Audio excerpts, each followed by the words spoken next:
¿Sabés todo lo que sos por ser argentino? www.argentina.ar.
Viernes tenemos 2.700 enteros, así que los esperamos.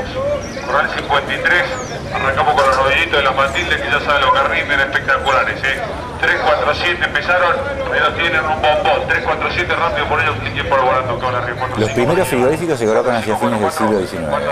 Al mismo tiempo hay una gran modificación de las razas, porque se trata de abastecer de la mejor carne al paladar inglés, hasta que se llega a lo que se llama el chilled beef, que es la carne más fina, digamos, del mercado. En esa competencia, los primeros que instalaron frigoríficos fueron los británicos, pero poco a poco la tecnología norteamericana, que era mucho más avanzada que la de los británicos, empieza también a tener una influencia fuerte y se provoca lo que se llaman las batallas de las carnes, que son las batallas entre frigoríficos británicos y los frigoríficos norteamericanos por ver quién se queda con la cuota de exportación fundamental, digamos. Too much competition from the mataderos. There goes my plan. I'm coming to that. We have to sell at ruinous prices. The board of directors authorizes us to lose up to 800,000 pounds. All right, but we must make up for that loss at the cost of cheaper labor. But how? Todos estos estaban en combinación con un grupo de ganaderos, a los cuales, que es muy conocido, al cual se les llamaba los invernadores. Es decir, aquellos que tenían los campos de pastura en la provincia de Buenos Aires y que hacían el engorde del ganado para vendérselo directamente al frigorífico extranjero. Esta vinculación hace que los gobiernos conservadores, ¿no?, se nieguen a construir frigoríficos estatales. Se niegan porque tienen una relación directa con el frigorífico norteamericano y británico.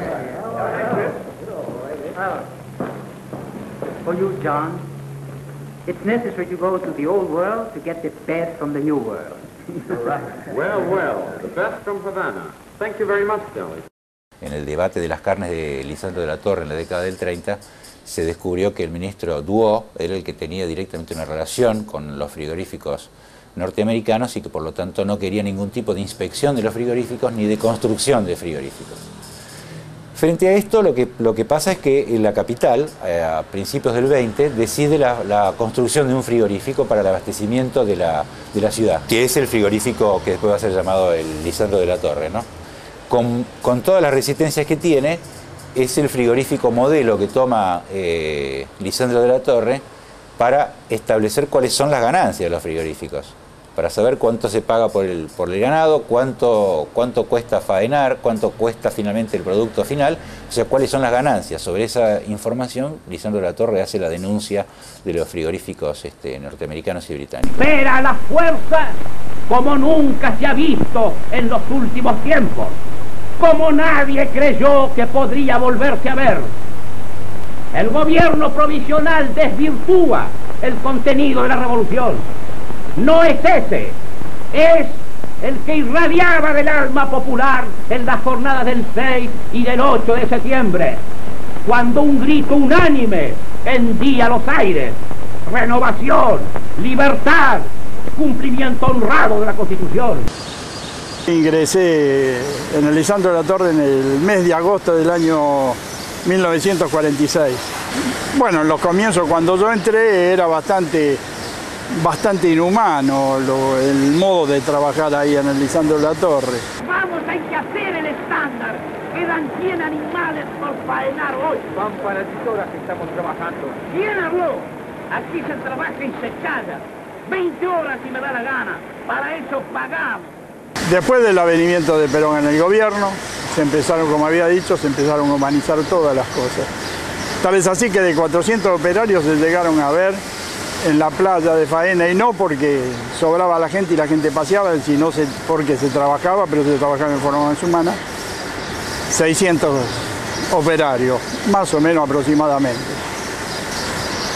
Lamentablemente hasta que llegó el año 55, cuando se hizo la revolución y el gobierno de Perón fue derrocado. El frigorífico tiene una importancia fundamental porque en realidad abastece el mercado interno. Entonces, cuando después del 55 el mercado externo para la carne descienda, los productores van a estar interesados en apropiarse del frigorífico. Por primera vez en la vida, después de haberse negado a construirlos, como el mercado interno es ahora el destino, una parte importante del destino del producto, van directamente a tratar de apropiarse del frigorífico. Cerramos con conceptos del contraalmirante Rojas que constituyen un mensaje de esperanzas en el porvenir de la patria. Como el viajero que ve desde la borda las luces de la ciudad que soñó visitar, contemplamos ya la Argentina libre y próspera de mañana, que hasta ayer nomás se perdía entre las brumas del incierto horizonte. Por la Argentina que hemos luchado, estamos luchando y lucharemos nosotros mientras nos quede aliento.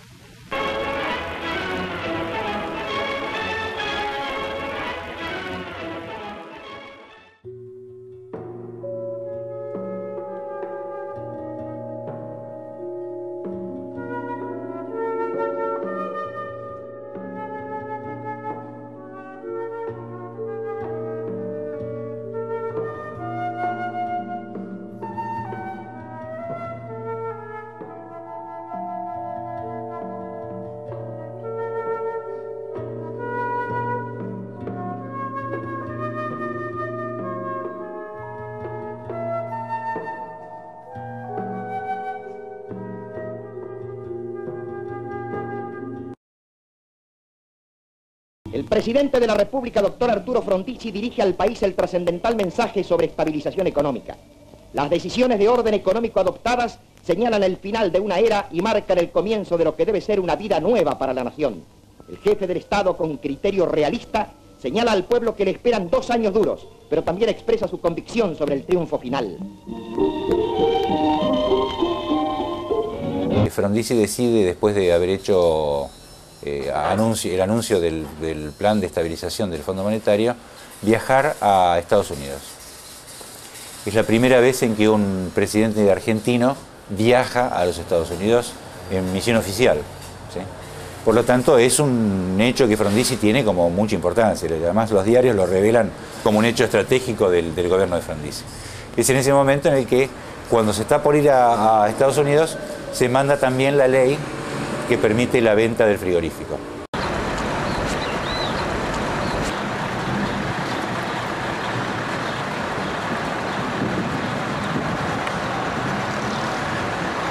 Uno hacía todo lo posible para que esto sea nacional.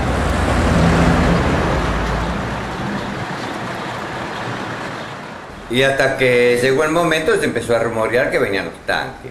Qué sé yo. Algunos decían, todo grupo no va a venir tanque, qué sé yo. Yo era uno de esos que no creía.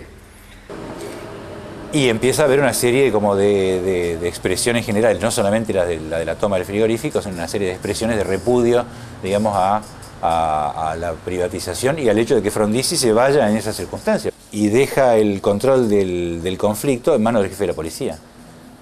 Es decir, el jefe de la policía es el que se encarga de mediar con los trabajadores del frigorífico de Mataderos. Con lo cual en realidad no hay mediación, lo que hay es directamente la intención de reprimirlos, desalojar el frigorífico y finalmente hacer lo que estaba previsto, que era venderlo, digamos.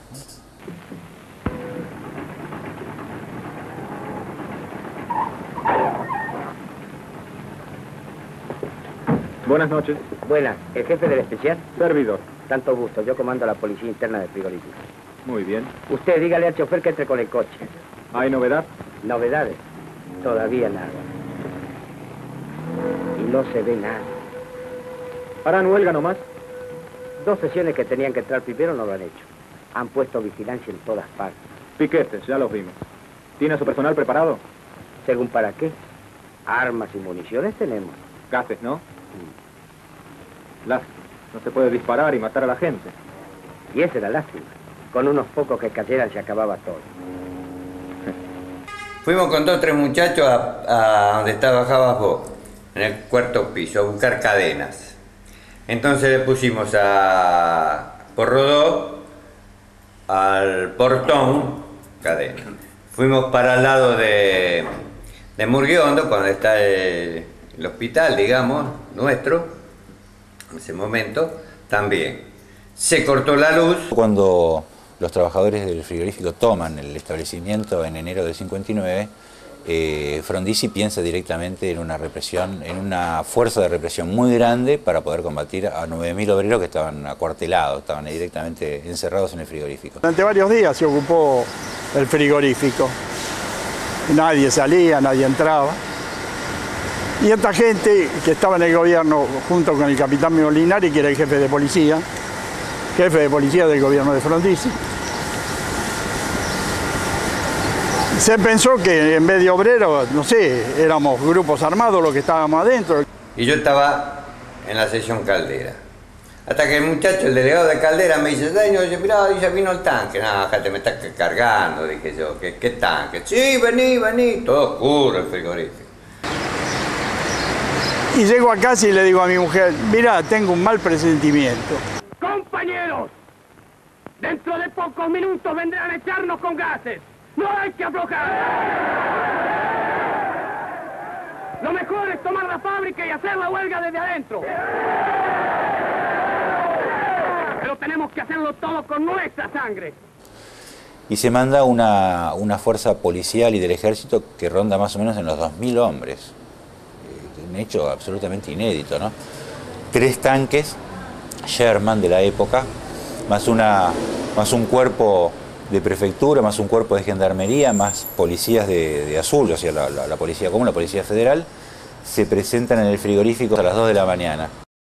El tanque estaba todavía del lado de afuera, con los 2 focos prendidos, parecía un monstruo. Y los muchachos se habían subido arriba del portón. Había una barra toda arriba. Los dirigentes del frigorífico, Borro, Saavedra, etcétera, no están en el frigorífico porque están haciendo justamente negociaciones, ¿no? Tratando de levantar las 62 organizaciones para una huelga general. Entonces lo que se encuentra es la segunda línea, digamos, delegados que están en el frigorífico, casi todos colocados en los muros, ¿no? En las rejas, en los muros. Entonces los Sherman, cuando vienen a reprimir, yo creo que los Sherman, la Policía Federal, el Ejército, policías de civil, etcétera, vienen en nombre de la presunta civilización. La civilización que encarna, entre otras cosas, la democracia, ¿no? Es decir, esa democracia rubia que no hace más que reprimir lo plebeyo. Hasta que en un momento dado pegó un cimbronazo, un choque contra el portón, tiró abajo todo, los muchachos cayeron al suelo, bueno, por suerte, y entró el tanque. Entonces muchos muchachos fueron para el lado del frigorífico, digamos, de la matanza. Otros para su sesión, yo para el lado de mi sesión. Y en la playa, la entrada al frigorífico tiene un gran playón donde hay un mástil. El mástil es muy famoso porque se participaron varias huelgas, tuvo como escenario, como centro el mástil, ¿no? En ese momento la gente avanza hacia el tanque, se paran frente al tanque y empiezan a cantar el himno nacional. La idea de cantar el himno nacional es como un arrebato, es arrebatarle al adversario, digamos, los símbolos que le son propios para colocarlos, para obligarlos a reprimir en el momento en que se canta la marcha patria, digamos, ¿no? Como el ejército y la policía directamente no hace caso a esto, digamos, directamente son reprimidos mientras cantan el himno. Me acuerdo que en ese momento empezaron a tirar como granadas de estruendo, que estaba todo oscuro y caía así en el suelo como un fuego, acá, otro allá. ¿Cómo sería la brutalidad que esperaban ellos en el atentado? Yo le llamo atentado porque otra cosa no puede ser. Que el Hospital Salaberry, el día ese que atacaron el frente del frigorífico, lo habían declarado en estado de emergencia. Y la resistencia fue arriba.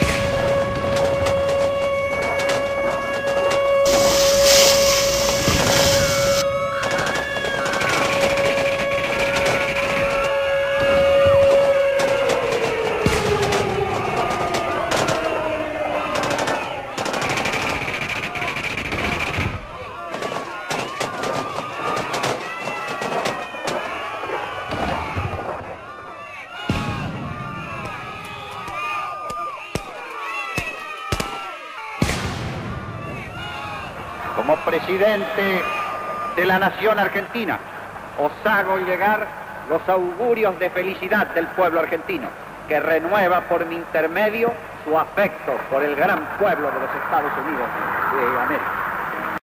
Y desde ahí resisten durante 3 horas más o menos, ¿no? Tiran roldanas, le tiran con cosas. El cuarto piso es la primer playa, la playa donde se llega con el vacuno a partir de una rampa, ¿no?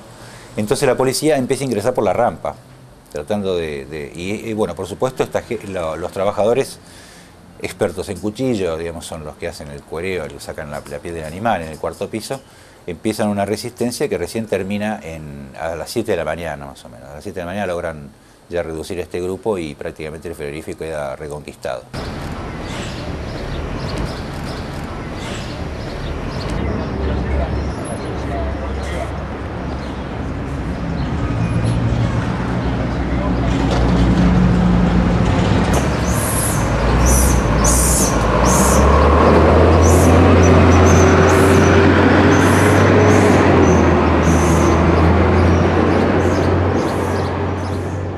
Me crié en este barrio, a este bar que está acá en Corrales y Tellier, me traía mi padre, el pibe, y yo me acuerdo perfectamente de este ambiente, del ambiente de los mataderos, especialmente porque mis tíos trabajaron en el frigorífico Lisandro Latorre, que a mí me impresionaba mucho de pibe escuchar hablar de la historia esta, que yo había visto pasar de lejos, digamos, los efectivos policiales, pero no había estado, no había visto la toma.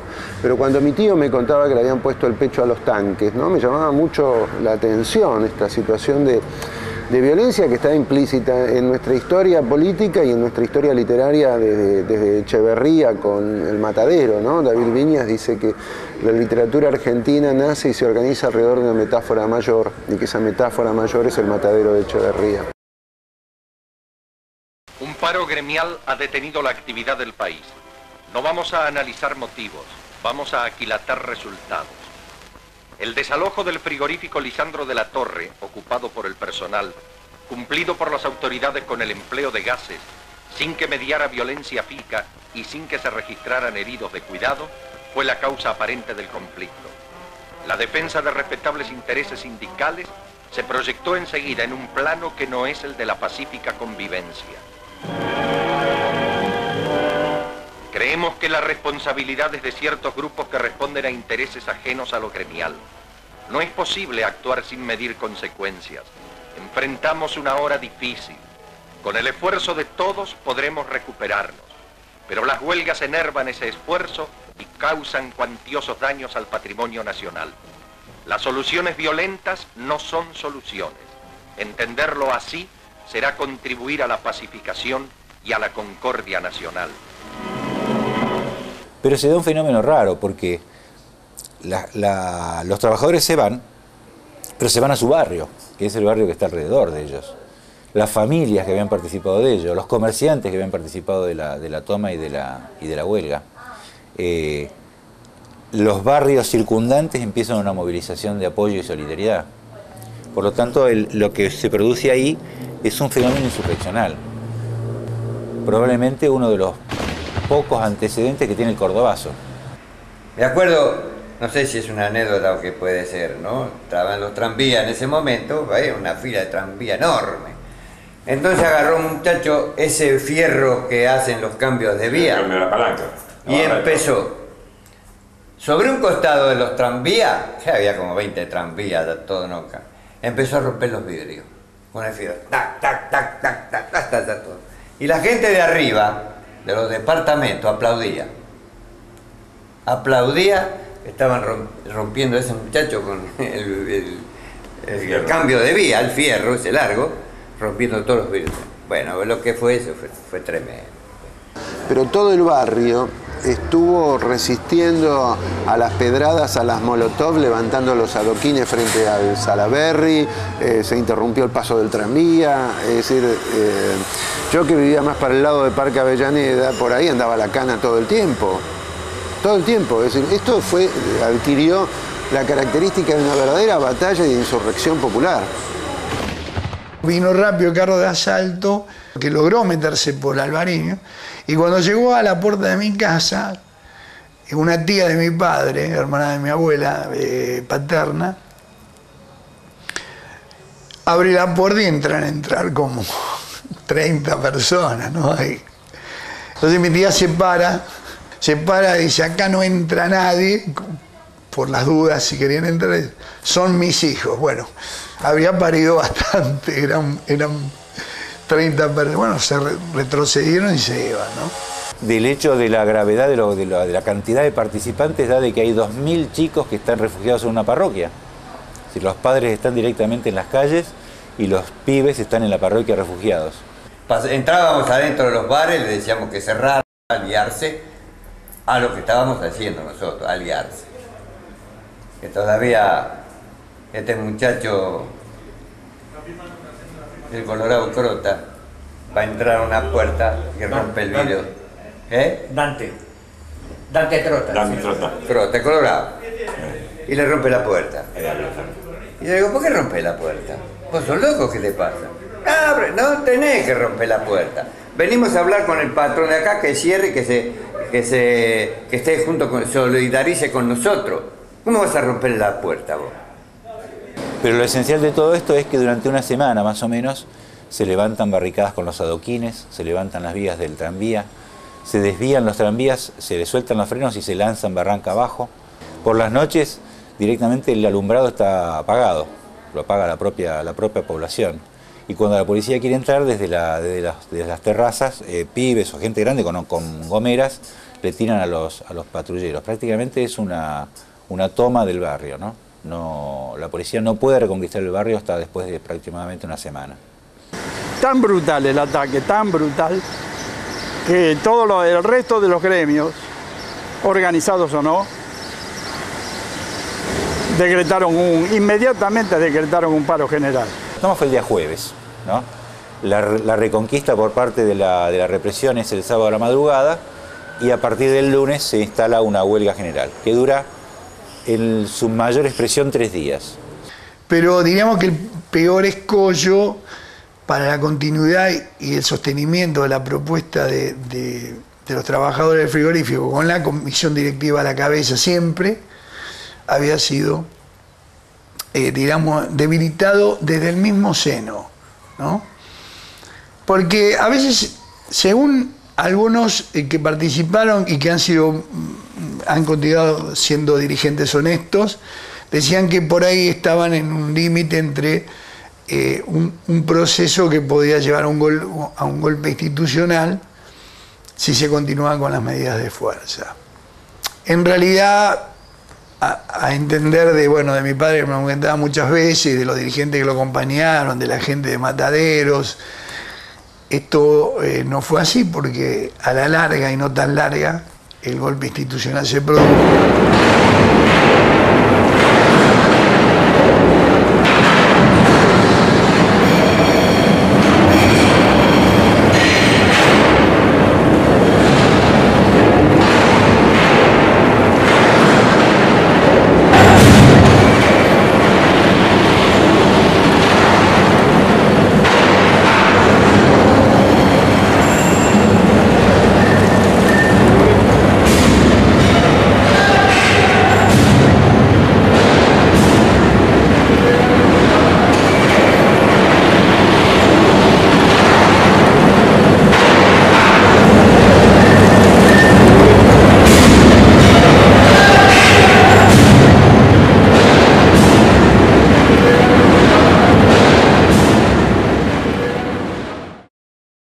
Entra en el año 52, 53 más o menos, al frigorífico, en ese momento municipal, Lisandro de la Torre, que era la cuna de todo Mataderos, es decir, era el lógico trabajo de la familia de Mataderos, eso era el frigorífico, ¿no? Borro trabajaba conmigo en el taller mecánico, o sea que él era tornero.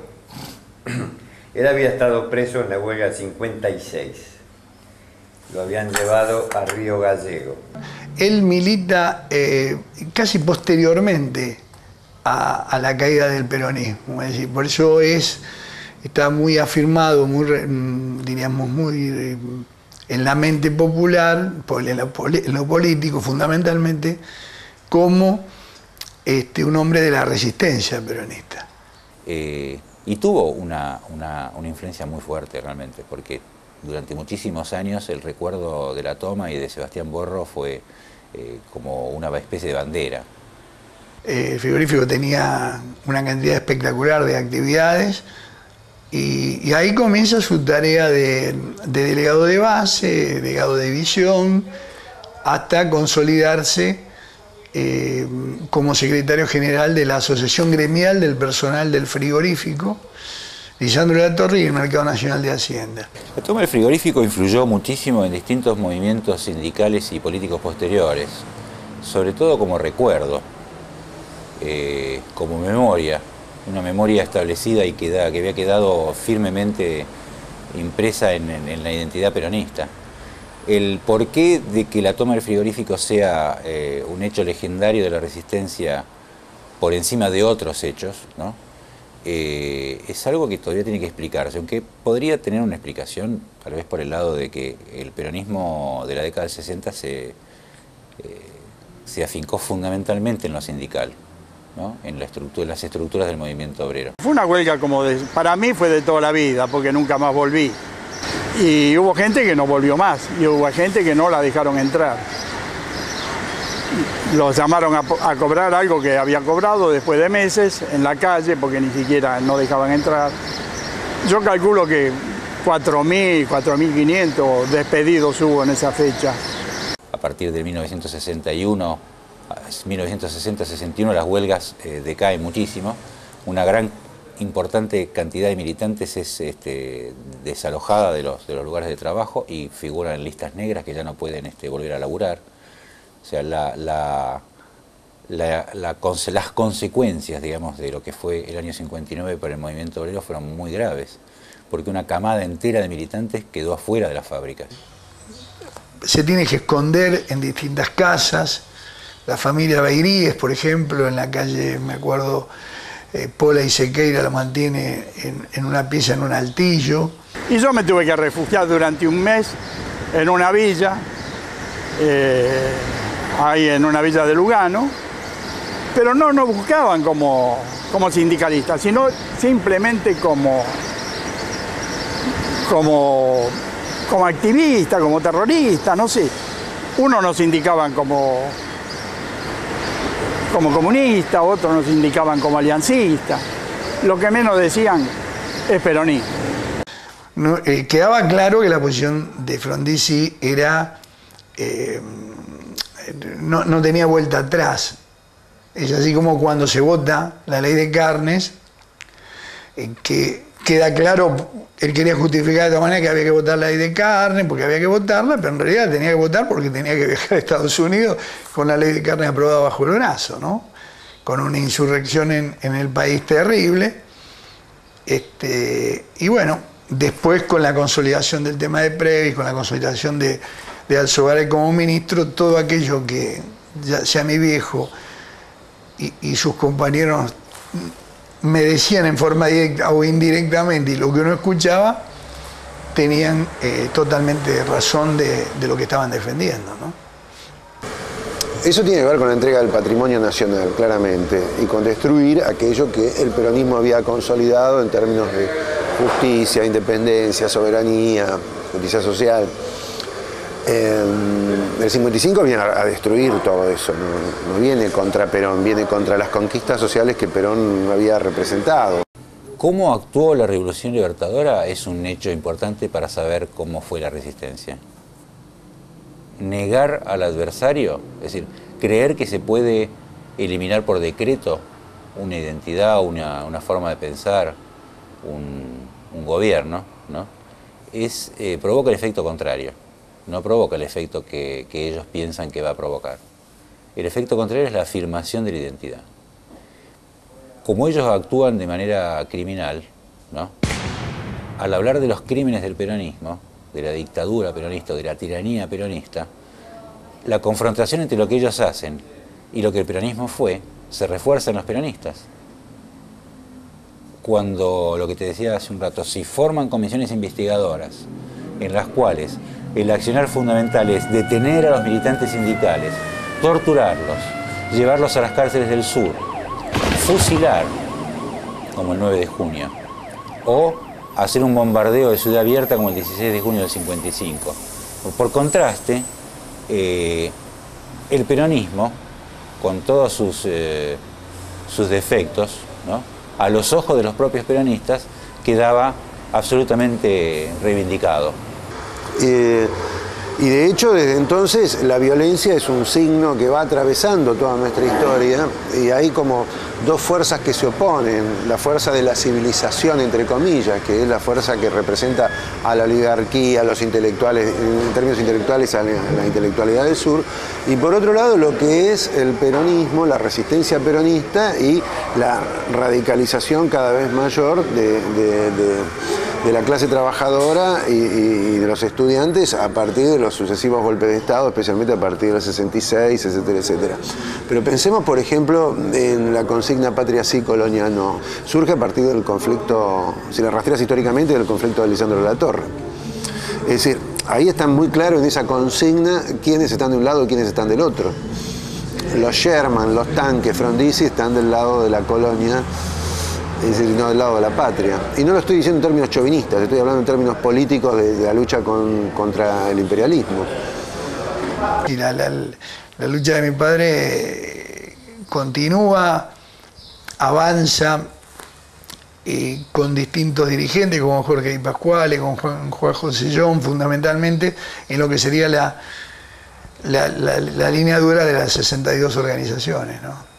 Bueno, son años claves porque pensemos que a partir del 55 nosotros ya estamos muy cerca de la Revolución Cubana, estamos muy cerca de la Revolución Argelina, estamos muy cerca de lo que comienzan a ser los proyectos de liberación en los países del tercer mundo, que para nosotros, para mi generación, fueron claves. Es decir, cuando a mi generación o a quienes integran mi generación se nos critica y se decía que no fuimos democráticos, es que no fuimos democráticos porque no conocimos la democracia.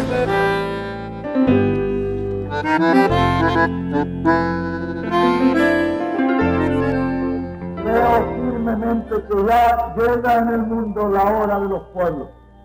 Las instituciones que quieran mantener el cerco de sus antiguos privilegios serán destruidos por la avalancha de las masas que surgen desde el principio de la historia por caminos de sangre y de dolor, pero con una marea incontenible de libertad. La hora de los pueblos ya no es una palabra de la jerga demagógica en las mentiras democracias de nuestro tiempo.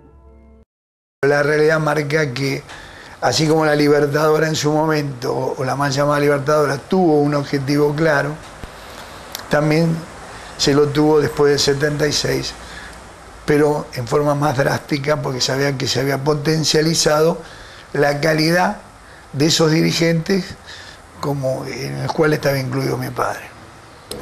Yo creo que a partir del bombardeo del 55, bueno, vos hiciste el documental, no se saben todavía la cantidad de víctimas, se ignora la cantidad de víctimas del bombardeo del 55.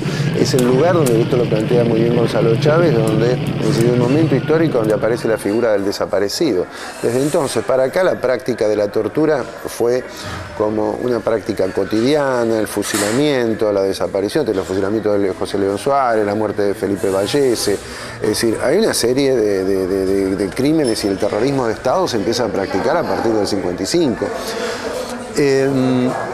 Y yo creo que una generación que crece bajo la persecución política no le queda en determinado momento de su historia otra elección o mirar con simpatía a las armas. Esto es doloroso, pero no soy partidario, insisto, de la lucha armada. No creo en la lucha armada si no hay un pueblo en armas. Yo creo que acá no hubo un pueblo en armas, pero sí que hubo una resistencia muy fuerte. Hubo una resistencia muy fuerte. Una resistencia sindical, una resistencia gremial, una resistencia barrial y una resistencia estudiantil muy fuerte.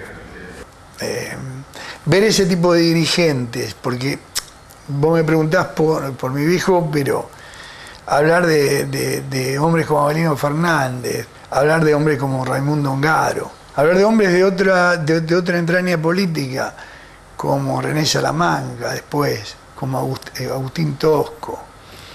No me quiero olvidar de nadie, pero de hombres que han ejercido o ejercitado la democracia sindical cuando fueron actores o dirigentes sindicales y han ejercido la democracia política cuando le tocó actuar en una unidad básica o le tocó actuar, diríamos, dentro del campo político, me llena totalmente de orgullo. Es decir, no era una persona, sino una camada de dirigentes.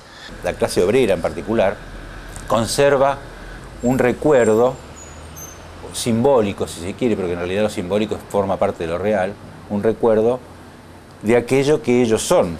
Es decir, lo que se refuerza es, como decías vos, la identidad. Y el refuerzo de la identidad no hacía que todas las personas se lanzaran a colocar bombas en las calles, pero sí, en cierto modo, a que aceptaran casi colectivamente lo que estaba sucediendo. Una señora tenía la foto de Evita en la cocina y hacía su altarcito, y estaba prohibido tener la foto de Evita en la cocina, de forma pública o privada, dice el decreto 4161. Por lo tanto, esas personas que tenían fotos o que tenían recuerdos o que tenían discos de pasta de Perón o que guardaban la marcha o que comentaban en la cena lo que estaba sucediendo, al mismo tiempo estaban legitimando el accionar del resto, ¿no? No, el recuerdo más fuerte es la entrega y realmente la lucha en favor de los intereses de los trabajadores, ¿no?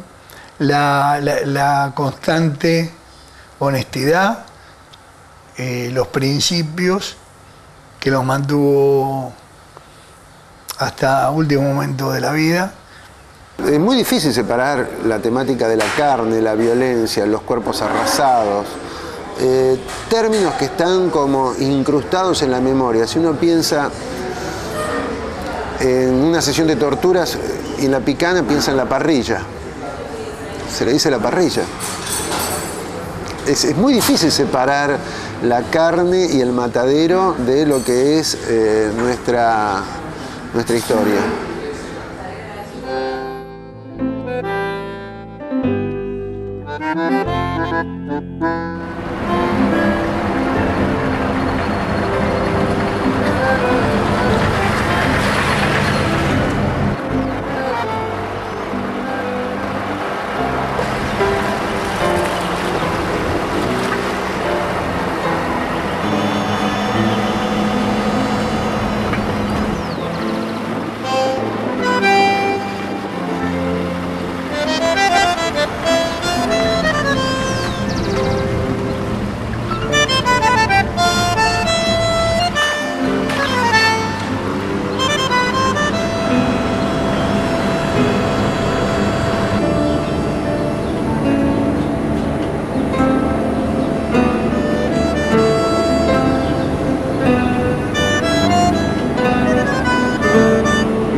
Bueno, la cooperativa se formó en el año 96, que se fueron los patrones, que era Carlos Rama, y nosotros quedamos a cuidar nuestra planta.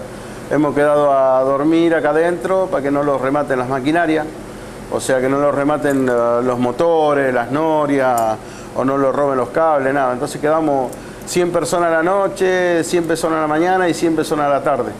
Y los turnábamos, dormíamos arriba de los caños, en el piso, y cuidábamos el frigorífico que no los vengan a rematar esta gente, porque el patrón se había ido, abandonó todo. Lo entregó las acciones a nosotros, pero las acciones de deuda, porque él ahora quebró Yaguané y debe 300 y pico de millones de pesos al gobierno. Actualmente. Y a nosotros los entregó las acciones, pero acciones de deuda. Entonces nosotros empezamos a trabajar, empezamos a poner en marcha el frigorífico de 100 animales, a veces hay semanas que no cobrábamos, hay semanas que íbamos y cobrábamos, agarrábamos 10 pesos en la semana, y así empezamos a luchar, hasta que se hizo la cooperativa.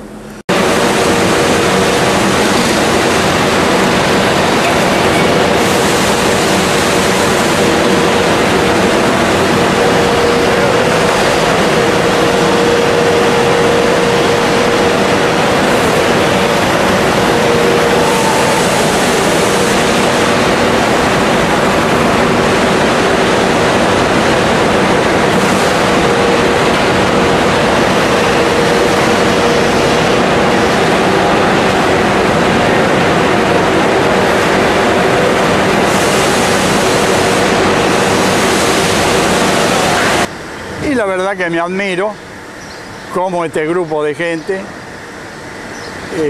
llegó a poner este frigorífico en el nivel que lo puso, sin llegar a tener ellos conocimiento, porque eran trabajadores, vale decir, de las reglamentaciones no conocían nada, de la parte de comercialización tampoco, pero de a poco lo hicieron un frigorífico exportador para todo el mundo, como es lo que soy. Entonces es admirable. Y la voluntad de toda la gente, ¿no? Se hace una asamblea y se vota o se dice si está de acuerdo con el dirigente o no. Si está mal, trabajando mal, la misma asamblea te saca. Te levanta la mano, hace votaciones y te saca. La misma asamblea. ¿El mandato no tiene plazo? No, el mandato no tiene plazo. Cuando vos te portás mal o haces las cosas mal, te saca. Y hasta ahora, gracias a Dios, estamos haciendo bien. Entonces de ahí empezamos a hacer, antes no se podía cobrar más de 80 pesos, 90 pesos por semana. Gracias a Dios, ahora somos casi 300 personas más, ahora no somos 300 personas, 370 que éramos antes, ahora somos 580. Estamos con 580 personas, tomamos hijos de socios, hasta mi hijo está trabajando acá. Y mi hija es, ¿cómo se llama?, maestra en la biblioteca, tenemos una biblioteca pública. Y nosotros ahora estamos trabajando y estamos repartiendo 250 pesos por semana. Y cuando vendemos cuando hacemos la Hilton y se exporta la Hilton, ahí repartimos 220 pesos más, que hay semanas que se están llevando 450 pesos la gente por semana. Todos los socios nos llevamos esa plata. Porque acá repartimos todos iguales. Acá no es que vos te seas dirigente, que vos te seas arriba, yo soy como síndico, la plata es para todos iguales.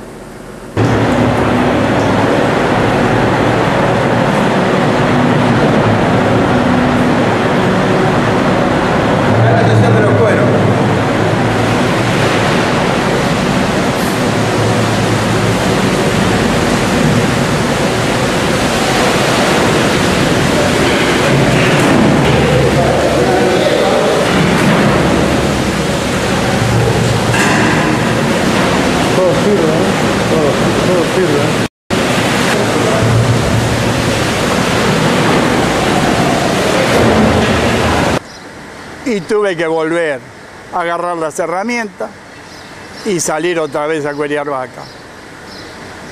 Y como había gente que me conocía acá en Yaguané, me vinieron a buscar para manejar también un poquito la cosa por fuera de la cooperativa, sin ser asociado de dicha cooperativa.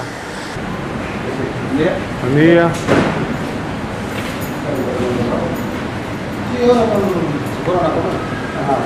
Y van exportando.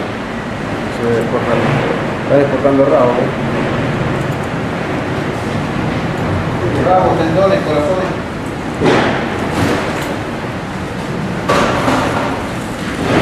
Unos paquetitos así de rabo, Y lo ponen en caja y lo cortan. las empresas de capital tienen una gran facilidad para hacer lobbies políticos, administrativos, marketing, lobbies. Las empresas recuperadas, o esta por lo menos, no tienen esa capacidad lobista. Entonces, no tienen la capacidad lobista, están como, en algunos casos, mal vistas.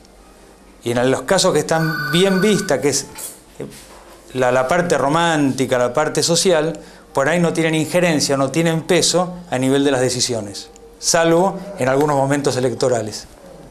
Y ahora, gracias a Dios, hace 2 años que estamos trabajando bien, tenemos la cota Hilton, este año tuvimos 108 toneladas, exportamos a Rusia, exportamos a otros terceros países, y ahora vienen los egipcios, Egipto vienen a querer también que exportemos a ellos.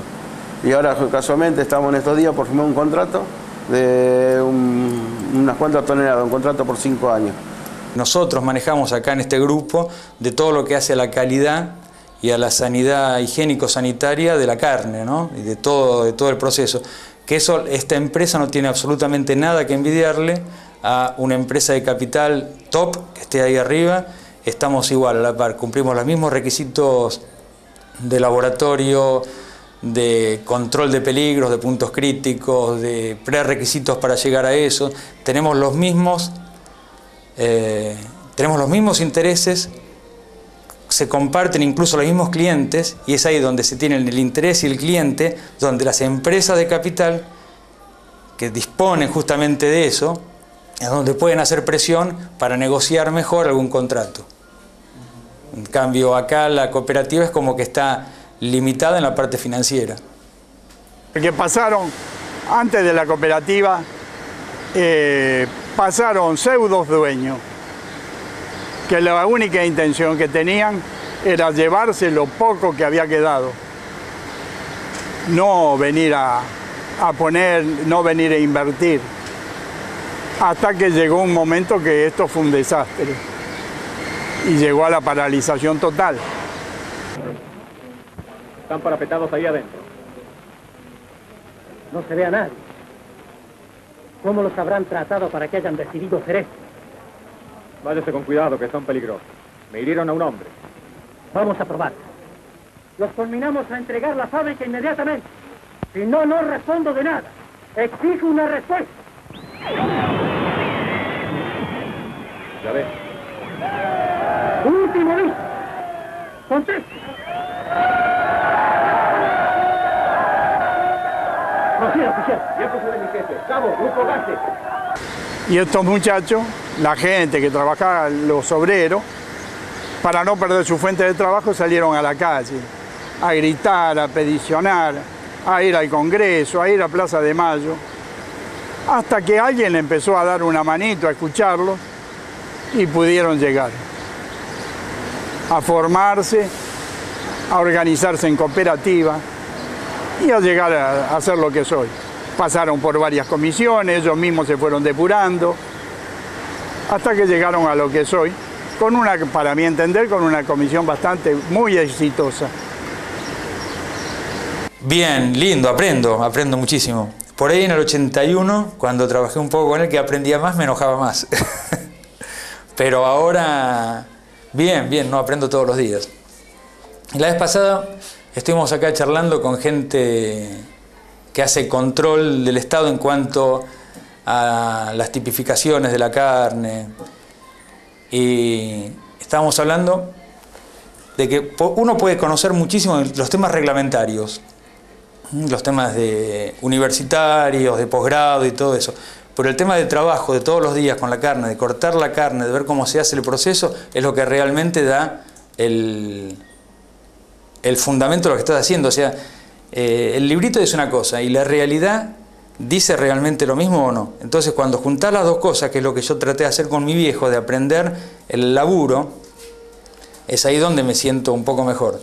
Y sobre todo, para poder charlar con la gente. Porque la gente de la carne, gente muy sensible. Lamentablemente hay muchas personas que son analfabetas, ¿no? Entonces es difícil el trato, tenés que crear un clima de confianza. Y cuando creas el clima de confianza está todo bien.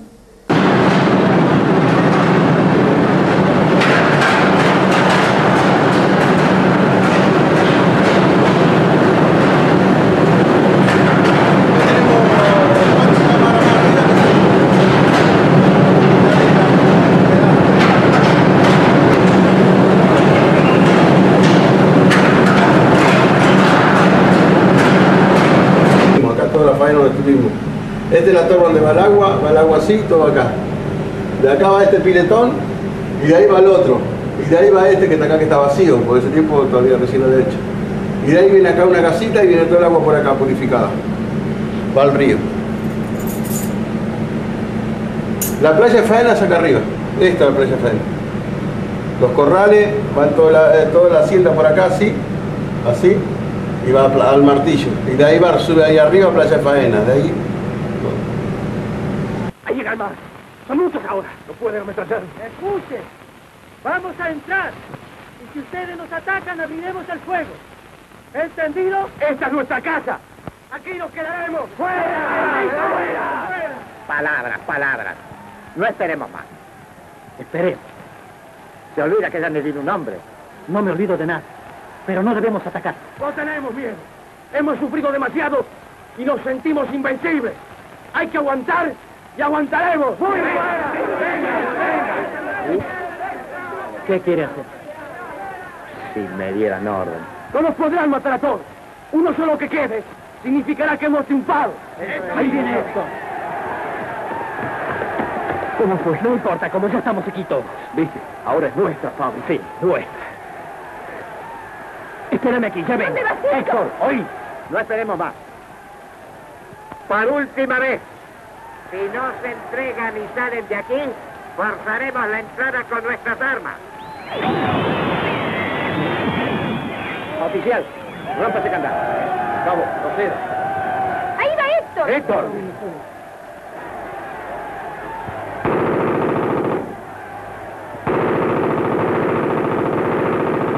¡Mirad! ¡No entrarán!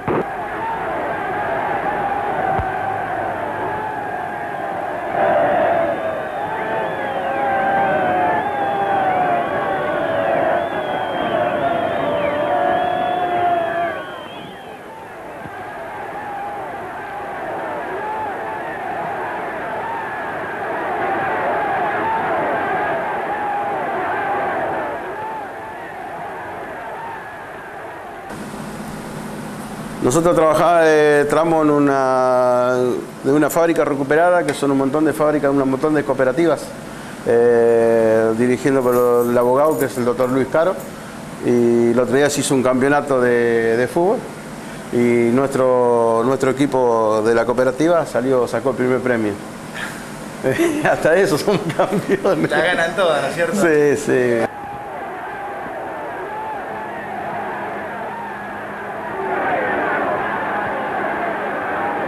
¡Mire, jefe!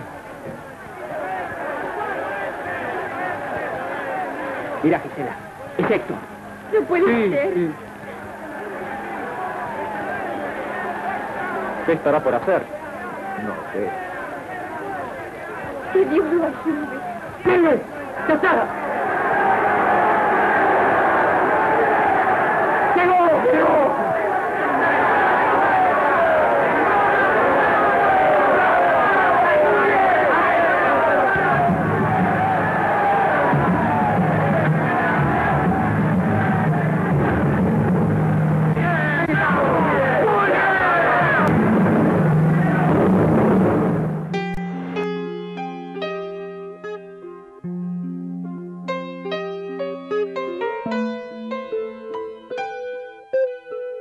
Hay una similitud en cuanto no solamente a los obreros de Yaguané, sino a los obreros de toda la gran mayoría de los obreros de la República Argentina.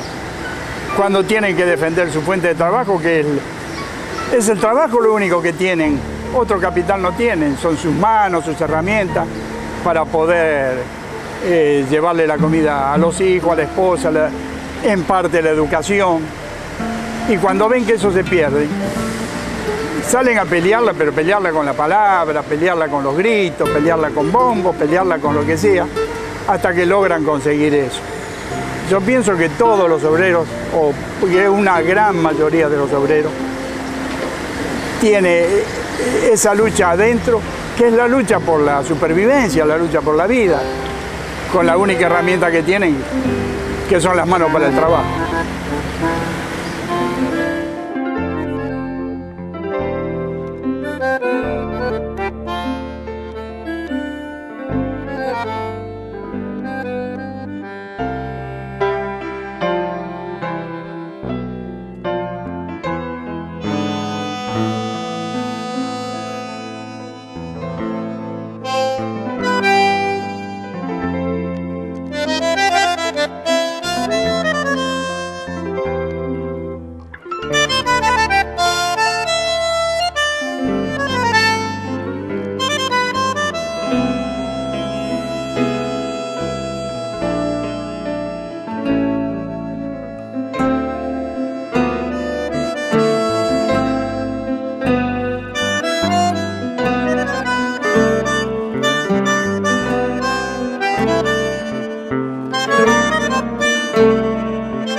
Qué desconsuelo sentí al encontrarme en necesaria discrepancia de ideas con el general Uriburu.